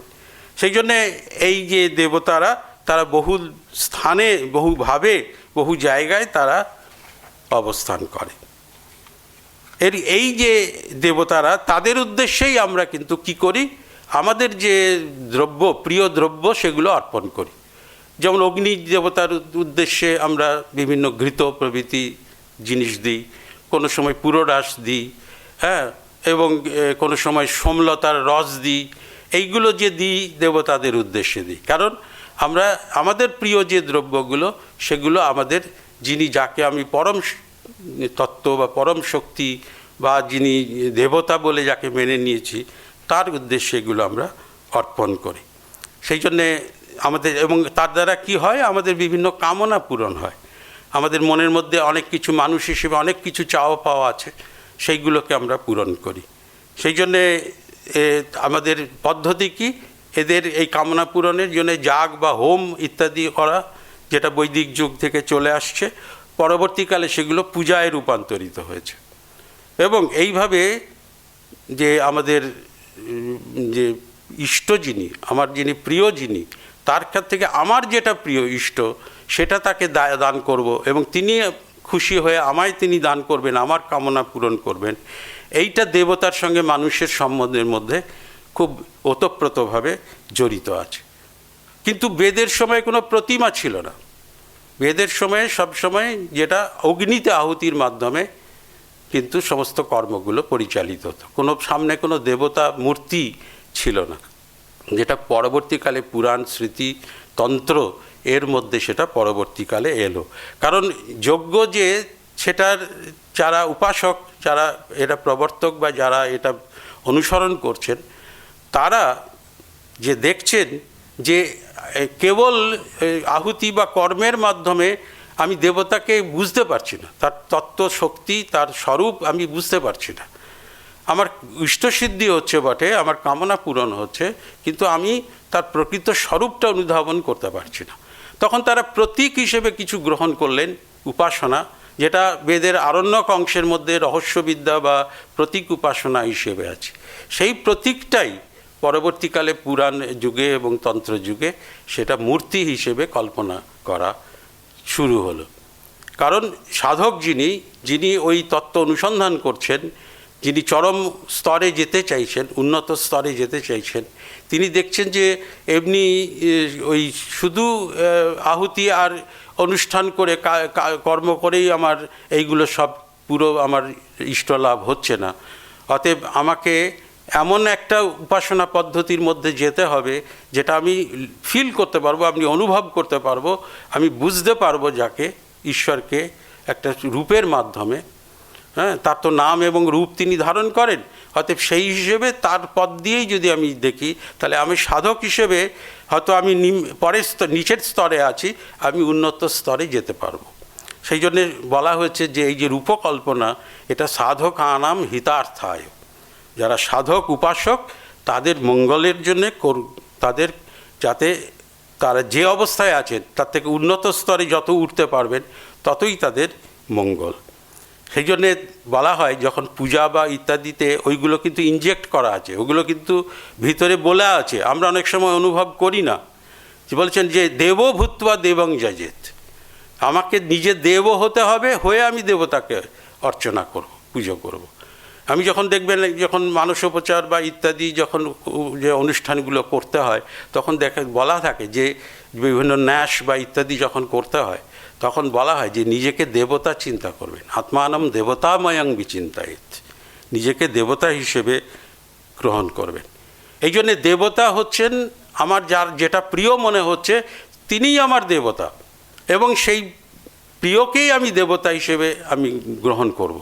দেবতারে প্রিয় করি, প্রিয়েরে দেবতা, দেবতা আমার অত্যন্ত প্রিয় এবং তিনি আমাকে প্রিয় বস্তুই দান করবেন এবং আমিও তাকে প্রিয় বস্তু দান করব। এই যে দেবতা আর মানুষের মধ্যে, সাধকের মধ্যে এই যে ভাব বিনিময়, সেটাই হচ্ছে দেবতা তত্ত্বের চরম কথা। এদের মধ্যে এবার আসি যেটা সম্বন্ধটা কোথায়। এইগুলো তো যে আপনাদের মানুষ হিসেবে আমাদের বেঁচে থাকতে হবে, অনেকগুলো বেঁচে থাকতে গেলে আমাদের অনেকগুলো গুণ অর্জন করতে হবে, আমাদের যত রকম দোষ আছে সেগুলোকে বর্জন করতে হবে। এমন কিছু কিছু গুণ আছে, ধৃতি বলা হয়েছে, ক্ষমা, দম, এসব আপনারা শুনেছেন, অস্তেয়, শৌচ, ইন্দ্রিয় নিগ্রহ। আমি এগুলো সব আর বলে সময় নষ্ট করব না। কিন্তু এইগুলো গুণগুলো না অর্জন করলে প্রকৃত মানুষ হওয়া যাবে না।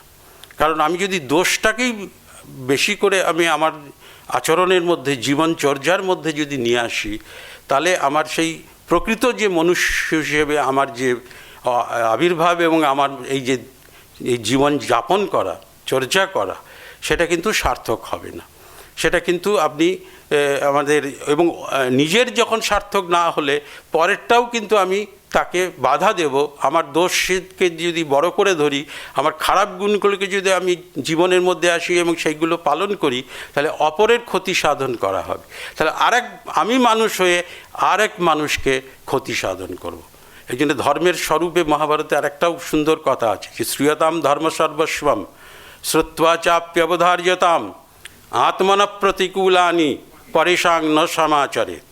তোমার কাছে যেটা খারাপ লাগে, তোমার কাছে যেটা প্রতিকূল, সেটা কিন্তু তুমি অপরের ওপর আচরণ করতে পারো না, তাহলে কিন্তু অধর্ম হবে, ধর্ম হবে না। সেই জন্যে আমি অন্য মানুষকেও যদি সঙ্গে থাকতে চাই, তাদের সঙ্গে যদি সম্পর্ক রাখতে চাই, তাদের যদি ভালো চাই, তাহলে আমার কিন্তু খারাপ আচরণ, অসৎ আচরণ আমার কিন্তু শোভা পায় না। তখন সেটা মনুষ্যচিত হবে না, সেটা কিন্তু মনুষ্যের, সেটা আমাদের খারাপ মানুষের যে বৈশিষ্ট্য বা স্বরূপ, সেটাই তার দ্বারা প্রতিভাত হবে। এই জন্যে মানুষকে আমরা কতগুলো অধিকার দিয়েছি। মানুষকে প্রথম যে অধিকারটা হচ্ছে, সেটা হচ্ছে তার খাওয়ার ব্যবস্থা করতে হবে। খাদ্য না বেঁচে থাকলে, না খেলে তো বাঁচা যাবে না।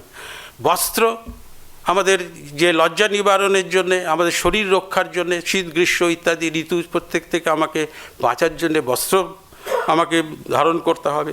আর কোনো একটা জায়গায় বাস করতে হবে, এমন একটা জায়গায় আমি ভালো থাকবো, যেটা প্রকৃতির কোলে থাকবো, বা আমার শারীরিক, মানসিক, আধ্যাত্মিক, যেখানে বাধার সৃষ্টি করবে না, খারাপ লাগবে না, সেই রকম বাসস্থানকে আমি অবলম্বন করব। এই জন্য আমাদের শাস্ত্রকাররা মানুষের যে স্বরূপকে তারা দেখেছেন, সেক্ষেত্রে তারা কিন্তু প্রত্যেকটির ক্ষেত্রে সংযম, এবং সেটা ইন্দ্রিয় সংযম থেকে শুরু করে, বাক সংযম থেকে শুরু করে সব রকম সংযম এবং তার মধ্যে তারা কিন্তু বলে গেছেন যে এগুলো অবলম্বন করতে হবে, মানুষের এই সংযমগুলো অবলম্বন করতে হবে। খাবার খাবো, আমার খাওয়ার অধিকার আছে, তার মানে এমন কিছু খাবো না কেড়ে কুড়ে, এমন যে সব কিছু আমি আমারটাই বেশি খাবো, আমি সব কিছু ভোগ করব, অন্যরা করবে না, এইগুলো করলে চলবে না। আহার শুদ্ধি আমাদের অবশ্যই দরকার। তেমনি বস্ত্র যে আমি যখন আমি গ্রহণ করব, তখন আমাকে যে বিলাস বা খুব উন্নত বা আমাকে অপরের যে থেকে মানে অর্থকে কেড়ে নিয়ে সেই অর্থকে আমার বিলাস বাসনে ব্যবহার করার এই তত্ত্ব কিন্তু সেখানে চলবে না। সেখানে কিন্তু সংযম ব্যবহার করতে, যেখানে বাসস্থান আমি যেখানে থাকবো, সেটাও আমার সহজ সরল জীবনের পক্ষে যে যতটুকু উপযোগী, ভালোভাবে আমার জীবন শরীর রক্ষার জন্য যে সেইভাবেই বাসস্থান নির্মাণ করব। এইগুলো আস্তে আস্তে যখন আমাদের পাশ্চাত্য প্রভাব যত বেড়েছে, ভোগবাদী যে সব দৃষ্টিভঙ্গিগুলো যত এসছে, আমাদের আগে কিন্তু ছিল না। আপনারা মনে করতে পারেন, আপনাদের পূর্বপুরুষদের কথাও মনে করতে পারেন, তারা কত সহজ সরল জীবনযাপন করতেন। হ্যাঁ, সেইটার দিকেই কিন্তু বেশি মানুষের মনুষ্যত্ব কিন্তু ওই সহজ সরল সংযমী জীবনযাপনের মধ্য দিয়ে।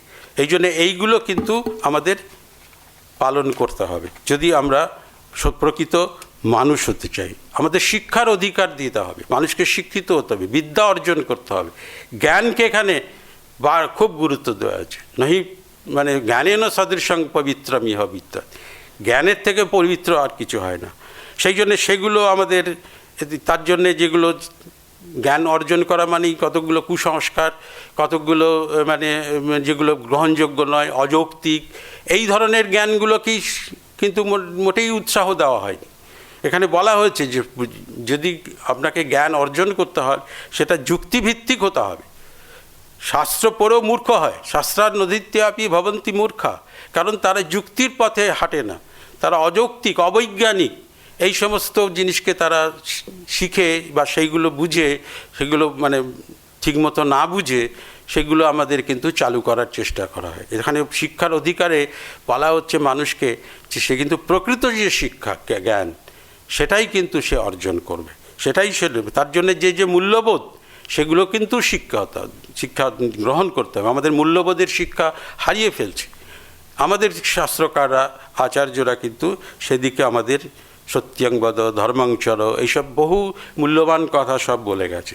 আমাদের জীবিকা অর্জনের অধিকার আছে, মানুষকে দিয়েছেন, সেই জন্য উপযুক্ত কর্মক্ষেত্র তার যার যেটা জীবিকা উপযুক্ত সেটাই তিনি গ্রহণ করবেন এবং সেখানে যোগ্যতার সঙ্গে সেই জীবিকার অবলম্বন করে মনুষ্য জীবনকে সার্থক করবেন। আমার শরীর, প্রাণ এগুলোকে রক্ষা করার জন্য আমার অধিকার আছে। আমি কাউকে হিংসা করতে পারি না। মা হিংসা সর্বাভূতানি, হিংসা করতে পারবো না। আমি বাঁচতে চাই, 100 বছর বাঁচতে চাই, জিজিবি সে শতাংশ মা, 100 বছর বাঁচার অধিকার আছে আমার, বলছেন বারবার, এগুলো সব আসছে। এই জন্যে তারা এই হিংসার পথকে বর্জন করতে বলছে। অথচ আমরা এখন দেখতে পাই যে কত জায়গায় যুদ্ধ হচ্ছে, কত সব প্রাণ চলে যাচ্ছে, কত মানুষ মারা যাচ্ছে। হ্যাঁ, সেক্ষেত্রে আমাদের পথ কিন্তু কোনো সময় যুদ্ধ ছিল না, একমাত্র মানে আত্মরক্ষার স্বার্থে। এবং যদি বড় কোনো মানে দুর্ঘটনা বা বড় কিছু মানে অশান্তির যদি বাতাবরণ তৈরি হয়, সেটাকে নষ্ট করার জন্যেই যেটুকু যুদ্ধ, সেটাকে ধর্মযুদ্ধ, সেই জন্য আমরা এমনি যুদ্ধকে বলিনি, ধর্মযুদ্ধের আশ্রয় নিতে বলা হয়েছে। সেটা সমস্ত জাতিকে রক্ষা করার জন্যে এবং নিজেকে এবং বহু মানুষকে রক্ষার স্বার্থে সেরকম কথাই বলা আছে। কিন্তু আমরা সবসময় শান্তির পক্ষে এবং হ্যাঁ, সেই জন্যে এই যে সমস্ত যে যুদ্ধগুলো আমরা আগে দেখেছি, বিশ্বযুদ্ধ বিভিন্ন সমস্ত, আমাদের রবীন্দ্রনাথকে কিভাবে আলোড়িত করেছে। লোভীর নিষ্ঠুর লোভ, বঞ্চিতের নিত্যচিত্ত ক্ষোভ, জাতীয় অভিমান, দেবতা মানবের অধিষ্ঠাত্রী দেবতার বহু অসম্মান। এই যুদ্ধ এই কিন্তু মানবাত্মার খুব বড় ক্ষতি সাধন করে। হ্যাঁ, এটা বহু অসম্মান, মনুষ্যত্বের বহু অসম্মান হয় এই সমস্ত যুদ্ধ ঘোষণা এবং যুদ্ধ পথে, শান্তির পথে না যাওয়া।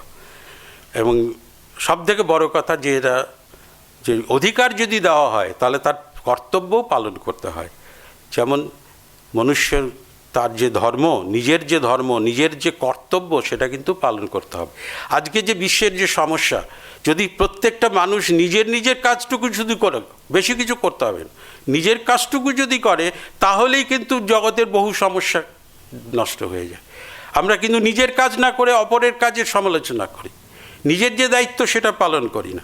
এখানে কিন্তু বারবার সেটা বলা হয়েছে যে সহজম কিল যদ বিনিন্দিতম নহি তৎকর্ম বিবর্জনীয়। তোমার নিজের যেটা কাজ সেটাকে তুমি ফেলে দিতে পারো না, সেটাকে বর্জন করতে পারো না। এবং পরোপকার, আমি শুধু নিজেরটা নিয়ে থাকবো, অপর কিছুর জন্য নয়, এটা হতে পারে না। আমার সকলের জন্য, সকলের তরে আমরা নিজেরা যদি নিজেরটুকুই শুধু করি, আমার নিজের অর্জনটা শুধু নিজের জন্যই ভোগ করার জন্য রাখি, সেটা কিন্তু ঠিক হবে না। পরোপকারায় হই শতাং বিভূত, সজ্জন যদি হয়, আমার যেটুকু অর্জন আমার নিজেরটাকে রক্ষা করে বাকি যা থাকবে আমি পরের জন্য দেব। এটা কিন্তু কর্তব্যের মধ্যে পড়ে মনুষ্যের। স্বদেশ প্রীতি, নিজের যে দেশ, মাতৃভূমি, তাকে রক্ষা করতে হবে। সেই জন্য রক্ষা করাটা আমার কর্তব্যের মধ্যে পড়ে। তার জন্য যা আমার কর্তব্য, যা কিছু তার রক্ষার জন্য, যে কিছু, এমনকি দেশ রক্ষার জন্য প্রাণ পর্যন্ত আমাদের বিসর্জন দিতে পারি। ইনিও কিন্তু আমাদের মাতৃভূমি, ইনি হচ্ছেন কিন্তু দেবতা। স্বামীজি যখন ওখানে মানে ফিরছেন, যখন এখানে আসবেন, যখন সেই সময়ে বিদেশ থেকে তিনি যুবকদের উদ্দেশ্যে তিনি আহ্বান করছেন যে মানে 1897 যে আজ থেকে 50 বছর তোমার এই দেশমাতৃকা আরাধ্য দেবতা হউন, তোমার দেবতা উনি, ওই আমার স্বদেশ, আমার যে মাতৃভূমি। এবং ঠিক দেখবেন 1897 থেকে 50 যোগ করলে 1947, কি অদ্ভুতভাবে মিলে গেছে, আমরা স্বাধীনতা পেয়েছি। তা তিনি আগে থেকেই তিনি বোধ করেছেন। এবং এই যে নিজের দেশকে শুধু বিচ্ছিন্ন করে দেখলে হবে না, নিজের দেশ মানে সারা পৃথিবীর দেশের মধ্যে সে অন্তর্গত। অতএব আমার যে বিশ্ব, সেটা কিন্তু তার একটাই বাসা বিশ্বের মধ্যে। স্বদেশ যেমন, তেমনি সমগ্র বিশ্বও একটা নীড়, একটা যত্র বিশ্বং ভবত্যেক নীড়ম, এই কনসেপ্টের সঙ্গে আমাদের জুড়ে দেওয়া হয়েছে। শুধু নিজের দেশের রক্ষা নয়, সারা পৃথিবীকে রক্ষার জন্যও ভাবতে হবে, তাই না? এবং সেই জন্য তারা কি বলছেন যে আমাদের স্বদেশ ও ভুবনত্রয়, 3 ভুবনই আমাদের স্বদেশ। স্বদেশ শুধু মানে নিজের দেশটুকু নয়। এই যে কনসেপ্টগুলো, এই যে ধারণাগুলো মনুষ্যত্বের সঙ্গে এবং দেবত্বের সঙ্গে কিভাবে মিলে আছে আপনারা দেখবেন।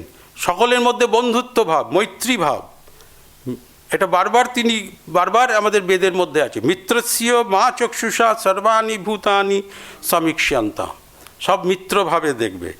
এবং এই মিত্রভাব, মৈত্রীভাব পরে চৈতন্যদেব এসে সেটাকে প্রেমভাবে রূপান্তরিত, সকলকে ভালোবাসা, আচণ্ডালে প্রেম, অহৈতুকী প্রেম, এই কনসেপ্ট আমরা পরে দেখলাম। সেই বেদের কনসেপ্ট কি আমরা এখানে প্রতিফলিত হতে দেখলাম।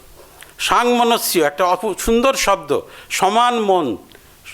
মানে এত যে আমার মন আর অন্য মনকে আমি আলাদা করে দেখব না, সবার মনে মন মেলাতে হবে, সবার মনকে সঙ্গে আমার মনকে মেলাতে হবে, সকলের সঙ্গে আমার হৃদয় মিলাতে হবে। সহৃদয় কথাটা এই জন্য বলা হয়। সেটাও ঋগ্বেদেরই কতগুলো সূক্ত আছে, সাংমনস্য সূক্ত।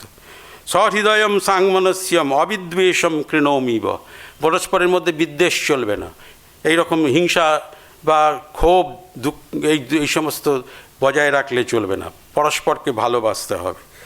যেটাই পরে আমরা দেখব যে ঠাকুরের যে কথাটা বললেন, যেটা প্রেম, যেটা দয়া, মৈত্রী যেগুলো ছিল, সেটাকে তিনি সেবায় পরিণত করলেন।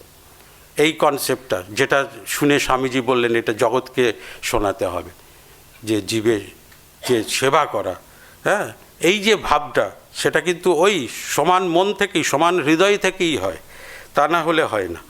এই জন্যে আমাদের যে এই যে দেবতার সঙ্গে যে মানুষের একটা অদ্ভুত যে যোগাযোগ, কারণ মানুষের গুণের মধ্যে দেখবেন এইগুলো দেবতার গুণেরই সব প্রতিফলন হচ্ছে। দেবতা আমাদের সেই জন্য রক্ষা করে, দেবতাই আমাদেরকে, আমরা দেবতাকেই আমরা ভজনা করি, দেবতার উদ্দেশ্যেই আমাদের প্রিয় জিনিস দিই। মানুষের যে ধর্ম বলে যে গ্রন্থটা আছে রবীন্দ্রনাথের, পড়ে দেখবেন সেখানে তিনি কি অদ্ভুত সমস্ত চিন্তন, নতুন নতুন ভাবনা চিন্তা মানুষকে নিয়ে, তার ধর্মকে নিয়ে তিনি করে গেছেন। তিনি সর্বত্রই দেখেন যে সব জায়গাতেই দেবতারা আছে। দেবতা কোনো শুধু মন্দিরে আছেন তা নয়, পথের দুধারে আছে মোর দেবালয়। মানুষের পরশেরে ঠেকাইয়া দূরে, ঘৃণা করিয়াছ তুমি প্রাণের ঠাকুরে। আমরা প্রাণের ঠাকুরকে মানে মন্দিরে রাখি, কিন্তু আসলে আমরা তাকে ভালোবাসি না, কিন্তু আমার তাকে সেই ঠাকুরকে দূরে রেখে, প্রাণের ঠাকুরকে দূরে রেখে তাকে ঘৃণা করে আমরা আমাদের দেবতার যে ভাবনাকে আমরা এইভাবে পীড়িত করি, তাকে দুষ্ট করি। এটা কিন্তু প্রকৃত দেবতার ধারণা নয়। মানুষের দেবতা সে পরস্পরের প্রতি তার প্রেম, ভক্তি, ভালোবাসা, হ্যাঁ, সেইগুলোর সঙ্গে যুক্ত হয়ে যে মানুষের মধ্যে দেবতা এবং দেবতাই হচ্ছে মানুষ, এই যে উন্নত চিন্তাটা, এটাই পরবর্তীকালে আরও সুন্দরভাবে বিকশিত হয়েছে। সেই জন্য মানুষকে নরনারায়ণ বলে। নর এবং নারায়ণকে অভিন্ন করা হয়েছে, নরদেবতা বলা হয়। স্বয়ং রবীন্দ্রনাথ বলছেন নমি নর দেবতারে, নরদেবতাকে। অর্থাৎ শুদ্ধ মন, দেহ, বুদ্ধি, এই যা কিছু সব দৈব গুণ, সেগুলো যার মধ্যে আধৃত হয়ে আছে, সে দুপুরের মধ্যেই আছে, সেটা মানুষের মধ্যেও আছে, দেবতারের মধ্যেও আছে। প্রেয় থেকে শ্রেয়তে যে উত্তরণ হবে, সেই শ্রেয়টাকেই গ্রহণ করব। শুধু আমার ভালো লাগাটা, প্রিয় প্রেয়টাই আমার কিন্তু আমার গ্রহণযোগ্য হবে না। প্রেয় থেকে আমাকে শ্রেয়তে যেতে হবে।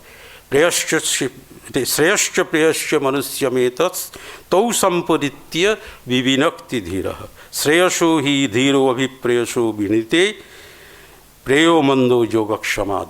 উপনিষদে এই শ্রেয় আর প্রেয়ের মধ্যে আপনি কোনটা বেছে নেবেন? আপনার যেটা ভালো লাগে শুধু সেইটুকুই, নিজের যেটা ভালো লাগা না, যা সকলের কল্যাণ করবে, যাতে সকলের শ্রেয় হবে, সেটাকেই আপনি বেছে নেবেন। এর জন্যেই আমাদের যে এই যে মনুষ্য শরীর, এর মধ্যে যে রয়েছে আত্মশক্তি, এর মধ্যে যে রয়েছে প্রতিভা, এর মধ্যে যে সমস্ত রয়েছে সদ্গুণ, আমাদের মধ্যে যে রয়েছে সদ্ভাব, আমাদের মধ্যে যে রয়েছে হৃদয়, আমাদের মধ্যে যে মন, যা বুদ্ধি, এ সব কিছুরই বিকাশ ঘটবে। আমাদের যে সেই লক্ষ্য, সেটা কিন্তু এই দেবত্ব। এটাকে আমার এখন যেটা আমার অপূর্ণতা আছে আমার শরীরের মধ্যে, মনের মধ্যে, বুদ্ধির হিসেবে, মানুষ হিসেবে কিছু দোষ তো মানুষের থাকবেই। তো দোষ করা মানুষের স্বভাব জানেন, অতএব সেগুলো থাকে। সেইখান থেকে উত্তরণ হতে হবে। আমার লক্ষ্য কোথায়? ওই দেবত্ব, যেটা চরম তত্ত্ব, পরম তত্ত্ব, যেখানে সমস্ত কিছু শক্তি যেখানে উত্তীর্ণ হচ্ছে, পূর্ণ হচ্ছে, সেই অপূর্ণ থেকে পূর্ণতার দিকে যাওয়া। সেখানে মানুষের যে অপূর্ণতা, তাকে আস্তে আস্তে তাকে সরিয়ে দিয়ে আমার পূর্ণতার পথে উত্তরণ বা জাগরণ, সেটাই হচ্ছে যে স্তর, সেটাই হচ্ছে দেবত্ব। অর্থাৎ মানুষ হয়ে দেবতা হতে হবে এবং দেবতাকে মানুষের মধ্যে নিয়ে আসতে হবে। পূর্ণ থেকে পূর্ণ হতে হবে। যদিও আমার মধ্যে অনেক অপূর্ণতা আছে বলে মনে হয়, কিন্তু যত আমি আমার সাধনা, উপাসনা, আমার জীবনযাপন, আমার যা চর্চা, আমার মানুষের মধ্যে পরস্পর যে সমস্ত ভালোবাসা, তার মধ্যে যে হৃদয়ের যে বিনিময়, এই সব কিছু আমাকে আস্তে আস্তে কোথায় নিয়ে যাবে?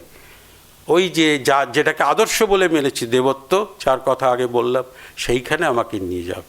ওই জন্য হিউম্যানিটির থেকে ডিভিনিটির দিকে এগিয়ে যাওয়া, মনুষ্যত্ব থেকে আমাদের দেবত্বে উত্তরণ, পূর্ণ থেকে যদি অপূর্ণতা থাকে তাহলে সেই পূর্ণতার পথে গিয়ে যে পরম পূর্ণ, যেটা সব থেকে যেটা আমাদের হায়েস্ট যে পজিশন, সেই দেবত্ব, সেখানে উত্তীর্ণ হতে হবে। অতএব আমাদের পূর্ণ থেকে পূর্ণ বাদ দিলে পূর্ণই থাকবে। অতএব আমরা যেন সেই পূর্ণতার পথ থেকে আরও পূর্ণ যে অবস্থা, যে তাতে যেন আমরা উত্তীর্ণ হই, এই প্রার্থনা জানিয়ে আমি আমার বক্তব্য শেষ করলাম। একটু সময় বেশি লেগে গেল, কিন্তু একটু বোঝাতে গিয়ে একটু সময় লেগে গেল। পূর্ণমাদঃ পূর্ণমিদং পূর্ণাৎ পূর্ণমুদচ্যতে পূর্ণস্য পূর্ণমাদায় পূর্ণমেবাবশিষ্যতে। হরি ওম।